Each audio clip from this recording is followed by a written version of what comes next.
Wife's secret affair with boss stole our savings. My revenge exposed their lies. The phone buzzed at 3 a.m., a sharp hum slicing through the silence of our Omaha bedroom. Elise wasn't in bed.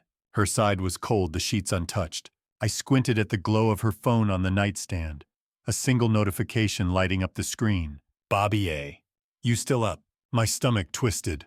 Who texts a married woman at 3 a.m.? If this revenge story grips your heart, hit like, comment your thoughts, and subscribe to Revenge Forge for more unforgettable dramas. I'm Dylan Mercer, 42, a logistics manager at a mid-sized firm in Omaha, Nebraska. My life was solid, $140,000 a year, a 3-bedroom ranch house with a wraparound porch and a Ford F-150 parked out front. No debt, a decent 401k, and a marriage most guys envied. Elise, my wife of 7 years, was 34, a marketing coordinator with a laugh that could light up a room and a knack for turning heads. We met at a Huskers tailgate, bonded over burnt ends and country music, Alan Jackson mostly. She'd tease me about my off-key singing but still dragged me to every local concert. We were that couple. Matching flannel shirts, weekend hikes at Fontenelle Forest, and a shared dream of a lake cabin someday. Our mornings were a ritual. I'd brew black coffee while Elise scrolled X posting about her latest smoothie recipe or a client pitch. She'd kiss me goodbye, her perfume lingering as I headed to the office. My team at the logistics firm handled freight contracts, $80 million in annual revenue, steady growth. No drama. I wasn't a rock star, but I was dependable, the guy who got things done. My boss, Greg Hensley, leaned on me for big clients. My co-worker, Sarah Whitaker, always had my back, double-checking my reports with a grin. Life felt like a well-oiled machine. Elise and I had our quirks. I'd spend Sundays tinkering with my vintage chess set, carving new pieces from cedar when stress hit. She'd binge true crime podcasts, earbuds, and mouthing theories about cold cases. We'd argue over dumb stuff like her leaving dishes in the sink or me forgetting to mow the lawn, but it always ended with a laugh and a beer on the porch. Our biggest fight was over kids. I wanted them. She wasn't ready. Give me a year, Dylan, she'd say, her green eyes softening. I trusted her. Why wouldn't I? The first crack appeared 6 months ago. Elise started working late, her laptop glowing past midnight. Big campaign, she'd mutter, barely looking up. Her ex-posts shifted, less smoothies, more cryptic quotes about chasing dreams. I chalked it up to stress. My own plate was full. A new client, Pacific Freight, demanded 60-hour weeks. I was distracted, sure, but not blind. Or so I thought. That 3 a.m. text wasn't the first red flag. A month earlier, I'd found a hotel receipt in her purse, $220 for a night at the Magnolia in downtown Omaha. She'd been at a team retreat that day or so, she said. When I asked, she laughed it off. Client dinner ran late, so we booked a room to crash. You worry too much. Her smile was convincing, but her eyes darted away. I let it slide. Trust was our foundation, right? The texts kept coming. Not every night, but enough to notice. Always late, always Bobby A. I didn't snoop. Snooping felt weak, but the name gnawed at me. Bobby Ames was her new boss, a slick 48-year-old VP who'd joined her firm 6 months ago. I'd met him once at a company barbecue. He had a handshake like a vice, a Rolex that screamed midlife crisis, and a laugh too loud for the room. Elise called him driven. I called him a show-off. Still, he was her boss. Late-night texts could be work, couldn't they? I started paying attention. Elise's gym bag stayed packed, but her yoga mat gathered dust. She'd leave for client meetings in heels sharper than her usual flats. Her perfume heavier. She stopped asking about my day, stopped humming Alan Jackson in the kitchen. Our talks turned to logistics, bills, groceries, schedules. I'd catch her staring at her phone, a faint smile flickering, then gone. Just work, she'd say, locking the screen. I wanted to believe her. One night I couldn't sleep. The office was a pressure cooker. Pacific Freight's contract was behind schedule, and Greg was breathing down my neck. I wandered to the living room where Elise's laptop sat open. A Facebook notification blinked. Bobby Ames tagged you in a post. I hesitated. I'm not the jealous type, but my gut screamed. I clicked. It was a photo from a team outing at a rooftop bar. Elise, in a red dress I'd never seen, leaned into Bobby, his arm around her waist. The caption read, "Work hard, play harder." Comments poured in, co-workers, joking emojis flying. One stood out. Looking cozy, Elise. My chest tightened. I closed the laptop. The next morning I asked her about the photo. Just a work thing, she said, stirring her coffee. Bobby's big on team bonding. You should come next time. Her tone was light, but her fingers gripped the mug too tight. I nodded, swallowing the doubt. Maybe I will. She changed the subject, asking about my chest carving. I let it go, but the seed was planted. Work became my escape. The office was chaos. Pacific Freight's demands meant late nights, and Sarah noticed my edge. You okay, Dylan? She asked one evening, handing me a coffee. Sarah was 30 sharp with a no-nonsense vibe and a knack for reading people. I shrugged. Just tired. She didn't push, but her eyes lingered. I wondered if she knew something. Her desk was near the break room where gossip flowed like the cheap coffee. A week later, the dam broke. I was at the office finalizing a shipment report when my phone pinged. A text from an unknown number. Check Elise's ex. You deserve to know. My pulse spiked. I opened X, scrolled to her profile. Her latest post was a selfie at a waterfront captioned, "Finding my spark again." The location tag, Kansas City, 180 miles away. She told me she was at a local client pitch that day. I clicked the photo's comments. A user BAME's VP wrote, "Spark looks good on you." My blood ran cold. Bobby Ames. I called her. No answer. Texted, "Where are you?" Nothing. I sat there, the office humming around me, my world tilting. Sarah walked by, saw my face. "Dylan, what's wrong?" I showed her the post. She frowned, hesitated, then said, "I heard Bobby's team was in KC for a conference. Didn't know Elise was there." Her voice was careful, like she was holding back. I didn't press. I needed answers, not pity. That night I waited. Elise came home at 11 p.m. Her hair damp like she'd showered. "Long day," she said, avoiding my eyes. Client pitch ran over. I didn't buy it. "Kansas City's a long drive for a pitch," I said, my voice flat. Her face froze. "What?" I showed her the X post. She laughed too sharp. "That's old Dylan." I reposted it for fun. The tag said otherwise posted 6 hours ago. I pointed it out. She snapped. "Why are you digging? Don't you trust me?" Her defensiveness hit like a slap. I didn't answer. She stormed upstairs. I couldn't sleep. The chess set on my desk mocked me. Knights half-carved a king unfinished. I poured a whiskey, stared at the rain streaking the windows. Elise's lie was a splinter in my mind. Who was Bobby to her? Why Kansas City? And who sent that text? I needed proof, not guesses. The next day I started digging. My first stop was Elise's coworker, Jenna Caldwell, a chatty 28-year-old who'd been at the barbecue. I called her casual, asking about the KC trip. "Oh yeah, Bobby took a few of us," she said, then paused. "Elise was there, but it wasn't all work." Her voice dropped. "Look, Dylan, I don't want drama." She hung up. My jaw clenched. Not all work. What did that mean? I checked Elise's laptop again, this time her email. I'm not proud of it, but doubt eats you alive. Her password was still our wedding date, ironic. Most emails were work, but one caught my eye. A confirmation for a rental car in Kansas City booked under Bobby's name with Elise listed as an additional driver.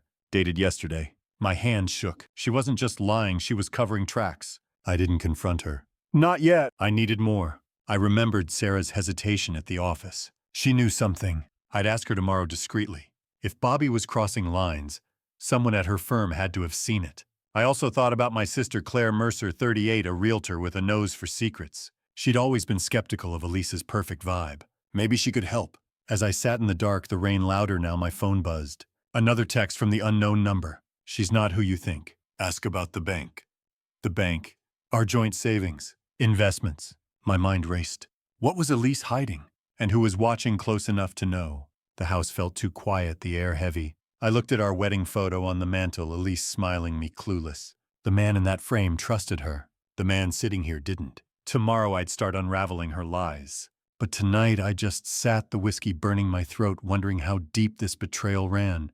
The rain hadn't stopped by morning, a gray curtain over Omaha that matched the haze in my head. I stood in the kitchen, coffee cold in my mug, staring at the spot where Elise usually sat. Her chair was empty, her gym bag gone. She'd left at dawn, mumbling about an early meeting. I didn't ask where. My phone burned a hole in my pocket, that anonymous text still unanswered. Ask about the bank. I wasn't ready to call the bank yet. I needed something solid, something that wasn't just a gut punch in the dark. I drove to the office, the city a blur of wet asphalt and brake lights. My logistics firm was a squat brick building off Dodge Street, its parking lot half full. Inside, the hum of printers and coffee machine chatter felt like a lifeline. I needed normalcy, even if it was a lie. Sarah Whitaker was at her desk, her auburn hair, pulled back eyes flicking over a spreadsheet. She glanced up as I passed, her usual grin absent. "You look like hell, Dylan," she said, voice low. "Rough night," I muttered, dropping my bag. I wanted to ask her about Elise's Kansas City trip, about Bobby Ames, but the break room was too close, ears always listening. I waited until lunch when the office thinned out. Sarah was in the copy room sorting reports. I closed the door. "You heard anything about Elise's team?" I asked, keeping it casual. She froze, a stack of papers slipping in her hands. "Like what?" Her tone was guarded, but her eyes betrayed her. She knew something. "Kansas City. Bobby Ames. Anything." I leaned against the copier, arms crossed. My voice stayed even, but my pulse wasn't. Sarah sighed, setting the papers down. Dylan, I don't want to stir things up, but yeah, I heard stuff. Bobby's been taking Elise to a lot of client meetings. People talk. She hesitated, then added, last week someone saw them at a bar in KC. Not exactly professional. My jaw tightened. Who saw them? Jenna mentioned it. She didn't want to tell you, but it's been going around. Sarah's voice softened. I'm sorry, Dylan. I figured you'd hear eventually. I nodded, the room too small, the air too thick. Thanks for being straight. I left before she could say more. Jenna's name again. She dodged me on the phone, but I wasn't letting her off easy now. I needed her to spill no filter. Back at my desk, I pulled up Elise's firm's website. Jenna Caldwell's bio stared back. Marketing associate, passionate about branding and bold ideas. Her LinkedIn was public, full of posts about team retreats and game-changing campaigns. I sent her a message. Need to talk about KC. Coffee today. She replied within minutes. Busy all day, sorry. Maybe next week? Bullshit. She was dodging me. I'd have to corner her in person. The day dragged, Pacific Freight's contract looming like a storm cloud. Greg Hensley, my boss, dropped by, his tie loose, stress lines deep. Mercer, we need that shipment schedule locked by Friday. No excuses. I nodded, but my mind was elsewhere. I couldn't focus, not with Elise's lies choking me. I left early, claiming a headache. Greg didn't argue, he knew I'd deliver. I drove to Elise's office, a sleek glass building in West Omaha. Jenna's car, a blue Honda Civic, was in the lot. I parked and waited. At 5:30, she emerged, her blonde ponytail bouncing as she typed on her phone. I stepped out. Jenna. She jumped, eyes wide. Dylan, what are you doing here? We need to talk, now. My voice was calm, but it wasn't a request. She glanced around, nervous. Okay, fine. There's a Starbucks across the street. Inside, the smell of burnt espresso hit me. We sat in a corner away from the baristas. Jenna fidgeted with her cup. Look, I don't want trouble, she started. Then tell me about Kansas City, I said, leaning forward. No games. She exhaled, long and shaky. It wasn't a conference. Bobby booked a suite at the Lowe's Hotel. Said it was for team bonding. Just him, Elise, and a couple others. But I saw them in the lobby, Dylan. They were close. Too close. Her voice dropped. She had her hand on his arm, laughing like they were a couple. My chest burned, but I kept my face stone. Anything else? Jenna bit her lip. There's a rumor Bobby's pushing for a big promotion. Elise is his right hand. People say she's helping him in ways that aren't just work. She looked away. I shouldn't be telling you this. You did the right thing, I said, standing. Thanks. I left her there, her coffee untouched. My truck felt like a cage as I drove home. Elise and Bobby asleep, her hand on his arm. The pieces were falling into place, and I hated the picture they formed. Elise wasn't home when I got there. Her absence was loud, the house too still. I poured another whiskey, my third in 2 days. My chess set sat on the dining table.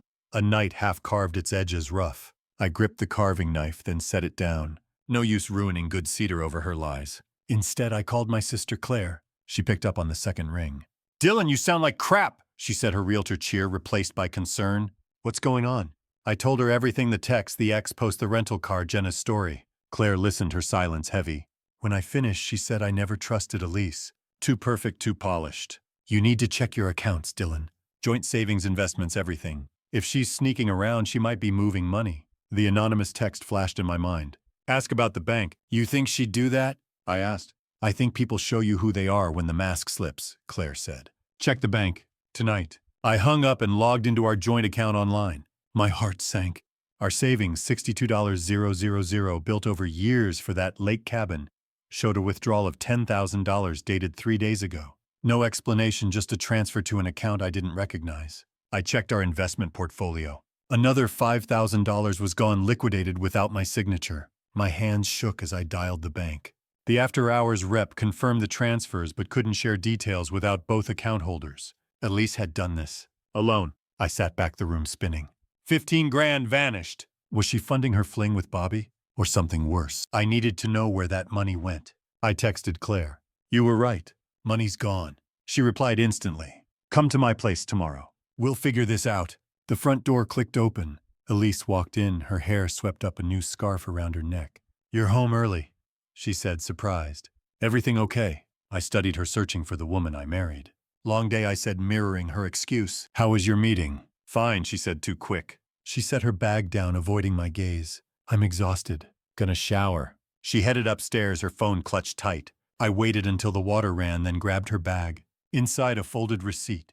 Dinner for two at a Kansas City steakhouse, $180 paid with her card. My card! Our card. I put it back, my mind racing. I needed more than receipts and rumors. I needed proof that would hold up something undeniable. Sarah's words echoed. People talk. If Bobby was using Elise to climb the corporate ladder, someone at her firm knew more. I thought of Mark Hensley, Greg's cousin, who worked in HR at Elise's company. He owed me a favor after I helped him move last summer. I'd call him tomorrow. Sleep didn't come. I lay on the couch, the TV flickering on mute. My phone buzzed at 2 a.m. Another text from the unknown number. She's meeting him tomorrow. Downtown, 7 p.m. No details, just that. I didn't reply.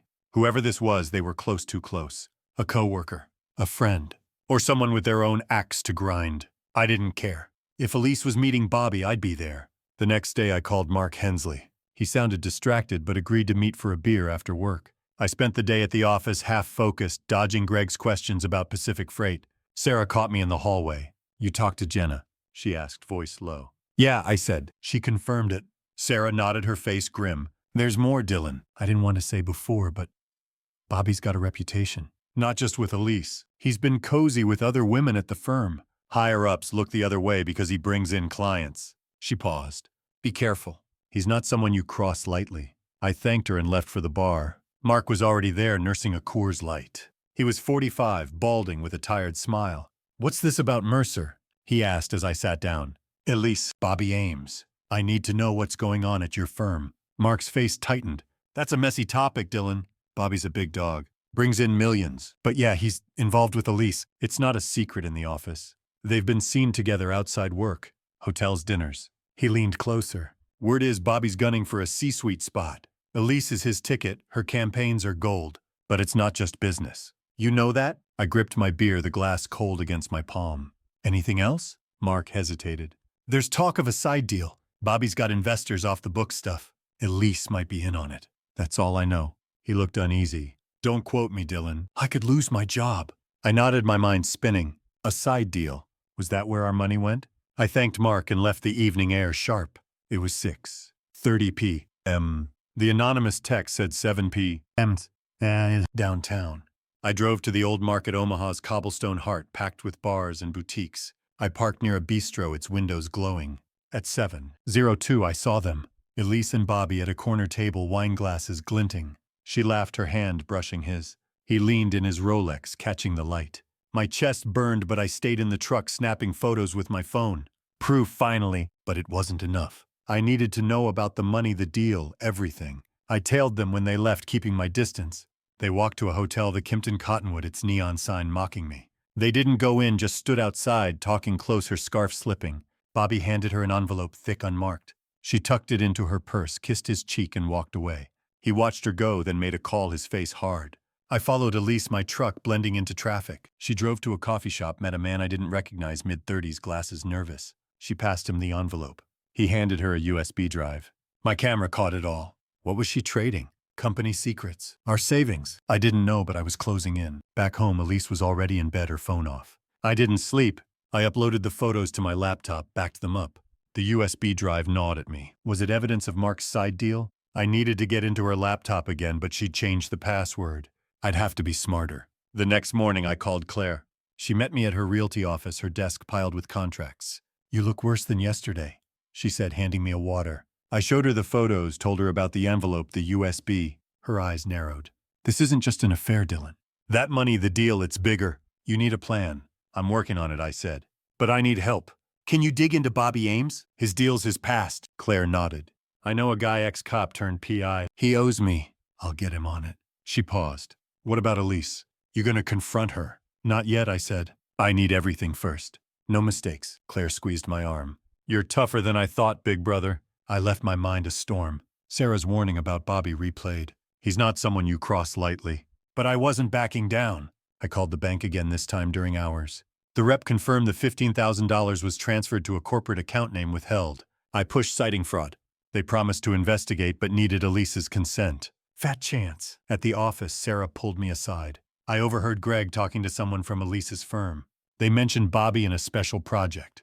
Sounded shady. Thought you should know. I thanked her, my suspicions growing. Was Greg involved?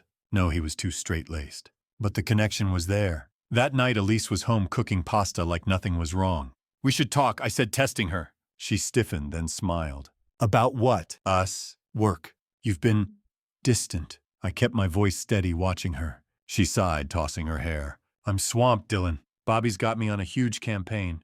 It's stressful, okay. Her eyes were soft, but her hands shook. Lies. I nodded, letting it drop. I wasn't ready to show my cards. But the USB, the envelope, the money, they were threads I'd pull until her world unraveled. The anonymous texter pinged again. She's meeting him again. Friday. Same place. I didn't reply. I'd be there camera ready. Friday came fast. I told Elise I was working late, left the house early. The old market was alive, couples laughing, street musicians strumming. I parked, waited. At 7 p.m.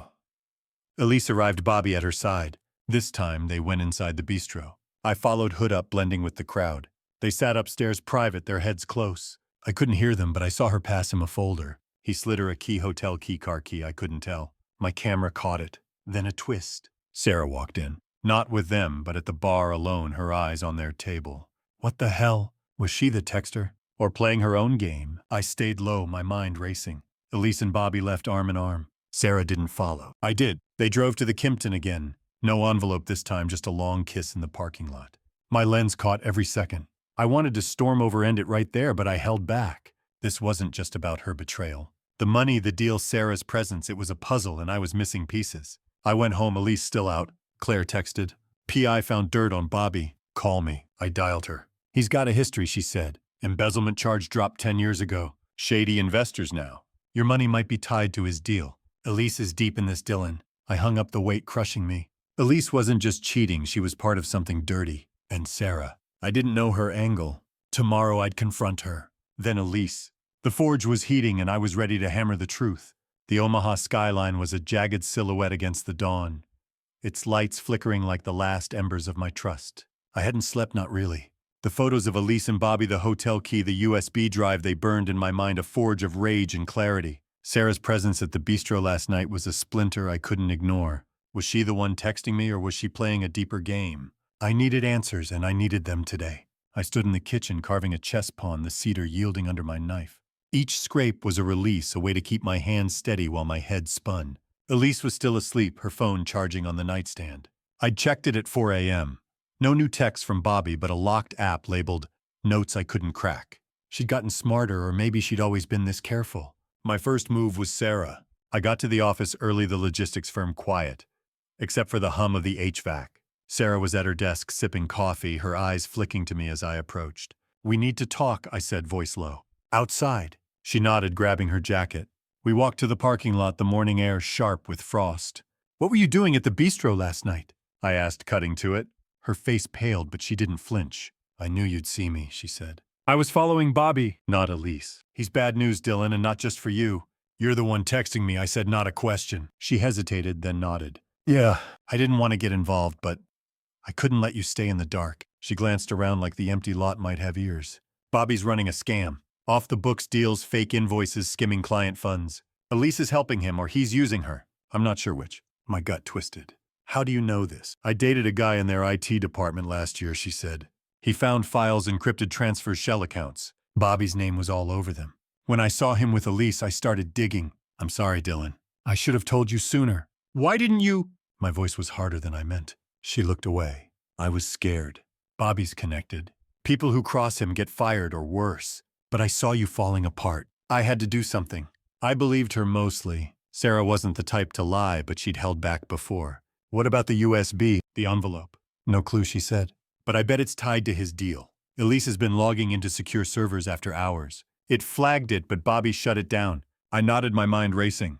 Keep this between us, and watch your back. You too, she said, her eyes serious. He's not just a player, Dylan. He's dangerous. I drove to Claire's office, next the city waking up around me. Her realtor sign swung in the wind, a cheerful contrast to the storm inside me. She was on the phone but waved me in her desk, cluttered with property listings. When she hung up, I showed her the bistro photos and told her about Sarah's bombshell. Claire whistled low. This is bigger than an affair. My PI sent more on Bobby. He's got ties to a shady investment group in Kansas City. They fund startups, but it's a front money laundering mostly. That $15,000 from your account, it went to one of their shells. My blood ran cold. Elise knew. Looks like it, Claire said. The PI traced her email to a meeting with one of their reps. She's not just cheating Dylan. She's in deep. I gripped the chair knuckles white. What now? We expose them, she said fierce. But you need hard proof. That USB the folder, get them. And talk to Mark Hensley again. If Bobby's deal is bleeding into your firm, Mark might know more. I agreed, but my next stop was the bank. I met a manager, a stern woman named Linda Carter, who reviewed the account. The transfers were authorized by your wife, she said, peering over her glasses. But the receiving account is flagged for suspicious activity. We've frozen further withdrawals pending investigation. Can you trace it? I asked. Not without a court order, she said. But I can tell you it's linked to a Kansas City entity. That's all I've got. It was enough. Kansas City, Bobby, the shell company, everything pointed to the same rotten core. I thanked her and left my resolve hardening. I'd confront Elise tonight, but first I needed Mark. I found him at a dive bar near his office, the kind with sticky floors and neon signs. He was on his second whiskey, eyes bloodshot. You're gonna get me fired, Mercer, he said as I sat down. Then talk fast, I said. Bobby's deal. What is it? Mark rubbed his face. It's a scam, okay? He's inflating client budgets, funneling the extra to offshore accounts. Elise builds the campaigns, makes them look legit. They're raking in millions, but it's dirty. I overheard him bragging about a big payout soon. Why's Elise doing this? I asked, my voice tight. Mark shrugged. Money, power, maybe both. Bobby's got a way of pulling people in, but she's not innocent, Dylan. She's all in. I left my head pounding. Elise, my Elise wasn't just cheating, she was a criminal. The woman who sang Alan Jackson off-key, who dreamed of a lake cabin, was gone. Or maybe she'd never existed. I got home before Elise, her absence a gnawing void. I checked her laptop again. Guessing passwords, our anniversary, her birthday, nothing worked. Then I tried Bobby Ames. It unlocked. My heart sank. Her email was a goldmine. Messages to Bobby about the project, a timeline for a final transfer, and a draft contract with a Kansas City firm, Nexus Ventures. The same shell Claire's PI flagged. One email stopped me cold. From Bobby, dated last week. Keep Dylan in the dark. If he digs, we're done. My hands shook. This wasn't just betrayal, it was a calculated gutting of my life. I copied the emails to a USB, backed them up on my cloud. Proof, but not enough. I needed that folder, the USB drive she'd traded. Elise came home at 8 p.m. Her scarf new, her smile forced. Hey, she said, setting her bag down. You're quiet tonight. Long day, I said, my voice a blade. How's Bobby? Her eyes flickered, but she laughed. Same old, driving us crazy with deadlines. She moved to the kitchen, pouring wine. Want some? I stood, closing the distance. I know about Kansas City. The hotel, the bar, the deal. I know about Nexus Ventures. Her glass froze halfway to her lips. What are you talking about? Don't, I said, my voice low, cold. I saw you with him. The envelope, the USB. I know about the $15,000. You're not just cheating, Elise. You're stealing. Her face crumpled, but only for a second. Then it hardened. You're spying on me. That's low, Dylan. Lower than lying to my face. I stepped closer. Who's the guy at the coffee shop? What's on the USB? She backed up, her hands shaking. You don't understand. It's not what you think. Then explain, I said. Now. She opened her mouth, then closed it. Tears welled, but I didn't buy them. I can't, she whispered. Not yet. Then we're done, I said, turning away. Pack your stuff. She grabbed my arm. Dylan, please. I love you. I got in over my head, but I can fix this. I shook her off. You fix nothing. Get out. She didn't move, just stood there crying. I walked to the garage, my chest set calling me. I carved until my hands ached, the pawn taking shape, sharp and unyielding. Elise stayed upstairs. I didn't care. The next morning, I called Claire. She met me at a diner, her PI's report in hand. Bobby's deal is collapsing, she said. Nexus Ventures is under federal scrutiny. Your $15,000 is pocket change. They're moving millions. Elise is a small player, but she's complicit. What about the USB? I asked. Could be anything, Claire said. Client data, account codes, proof of the scam. If you get it, you've got them. I nodded, my plan forming. I'd tail Elise again, get that USB. But first I needed to know Sarah's endgame. I drove to the office, found her in the break room. You knew about Nexus, I said, no preamble. She nodded, guilty. I didn't want to scare you. My ex in IT, he's the one who tipped me off. He's got copies of Bobby's files. I can get them, but it's risky. Do it, I said. I'm done playing nice. That night I followed Elise again. She met Bobby at a different bar, quieter, in Midtown. I stayed outside, camera ready. They argued, her voice sharp through the open window. You said it was safe, she hissed. Now the feds are sniffing around. Bobby grabbed her wrist. Keep your voice down. We're fine if you don't crack. She yanked free, stormed out. I followed her to our house, where she grabbed a suitcase and left. I didn't stop her. My phone buzzed. Sarah. Got the files. Meet me tomorrow, 8 a.m. my place. Sarah's apartment was a small walk-up near UNO. She handed me a USB, her hands shaking.